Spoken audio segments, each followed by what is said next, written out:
반갑습니다. 10월 2일 오늘의 말씀은 역대하 13장 13절에서 16절의 말씀입니다. 여로보암이 유다의 뒤를 둘러 복병하였으므로 그 앞에는 이스라엘 사람들이 있었고 그 뒤에는 복병이 있는지라.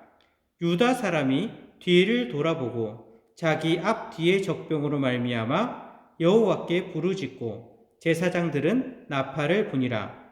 유다 사람이 소리 지르매 유다 사람이 소리 지를 때 하나님이 여로보암과 온 이스라엘을 아비야와 유다 앞에서 치시니 이스라엘 자손이 유다 앞에서 도망하는지라. 하나님이 그들의 손에 넘기셨으므로. 10월의 품성은 경각심입니다. 오늘은 세부 실천 사항으로 어제에 이어서 적의 공격을 예상한다 두 번째 시간을 함께 나누도록 하겠습니다. 어제 우리가 말씀에서 나누었듯이 늘 깨어서 경각심을 가지고 분별하고 대비하는 것은 이 시대에 있어서 너무나 필요한 훈련입니다. 그만큼 사단은 우리를 넘어뜨리기 위해서 우리의 약점을 호시탐탐 노리고 있기 때문입니다. 오늘 본문을 보시기 바랍니다. 오늘 본문은요, 북이스라엘과 남유다의 전쟁에 관한 말씀입니다. 북이스라엘의 초대 왕이 오늘 등장하는 여로보암입니다.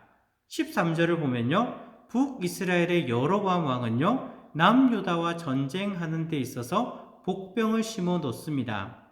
그래서 남유다는요, 앞으로는 북이스라엘 군사들, 그리고 뒤에는 복병이 있는, 말 그대로 앞뒤로 갇혀 있는 참 답답한 상황이 되어진 것입니다.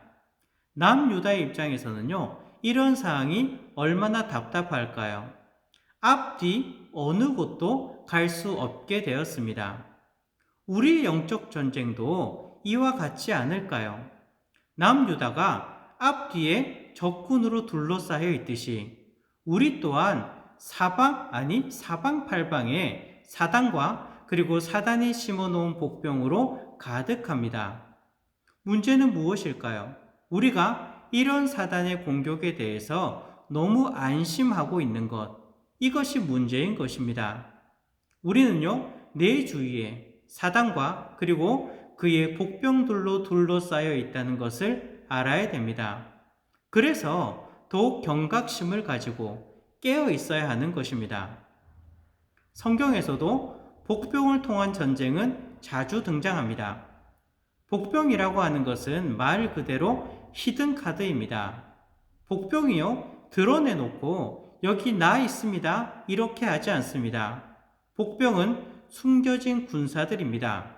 마치 함정처럼 숨어 있다가 적군이 여기에 빠져들기를 기다리고 있는 것입니다. 사단은요, 우리의 영적 전쟁에 있어서 이렇게 우리의 사방에 복병들을 숨겨놓고 있는 거예요. 이 복병들은 눈에 띄게 매복시켜 놓지 않습니다. 꼭꼭 숨겨놓고 우리가 그 함정에 빠지기만을 기다리고 있는 것입니다. 사단은 우리의 빈틈을 노립니다. 돈에 대한 우리의 욕심일 수도 있고요. 아니면 성적인 유혹일 수도 있습니다. 남을 미워하는 마음일 수도 있고요. 우리의 나태함일 수도 있습니다. 이 시대의 사단은 여러 방법을 통해서 다양한 어떤 존재로서, 다양한 방법으로, 다양한 형태로서 영적 전쟁의 복병을 심어 놓은 것입니다. 사단은 우리의 약점을 알고 있습니다. 그리고 우리의 약점에 가장 효과적인 복병을 심어 놓은 것입니다. 함정이라고 하는 것, 함정을 알고 있는 사람에게는 별로 효과가 없을 수도 있습니다. 하지만 그 함정을 모르는 사람에게는요, 굉장한 위험이 됩니다. 그럼 함정이 있다는 것을 어떻게 알아차릴 수 있을까요? 결론은요, 없습니다. 그렇기 때문에 더 깨어 있어야 되는 것입니다. 신중하게, 더 신중하게, 한 걸음 한 걸음 내딛어야 하는 것입니다. 눈에 보이는 것, 그것이 어떻게 함정이겠습니까? 한번 이런 예를 들어볼까요? 우리가 지뢰밭에 들어갔다고 합시다.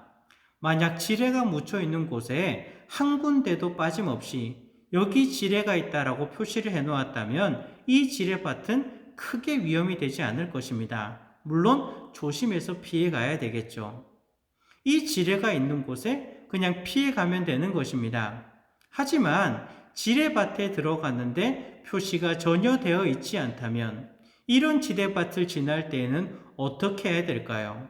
물론 우리는 처음부터 그런 지뢰밭에 들어가지 말아야 됩니다.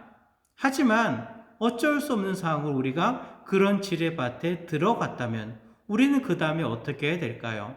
한 걸음 한 걸음 내디딜 때마다 혹시 여기에 지뢰가 있지 않을까? 혹시 여기에 밟아도 될까? 얼마나 신중하게 한 걸음 한 걸음 걸어가겠습니까? 마찬가지입니다. 우리도 지뢰밭에 처음부터 들어가지 말아야 되듯이 우리를 유혹하는 곳, 아예 처음부터 발길을 끊어야 됩니다.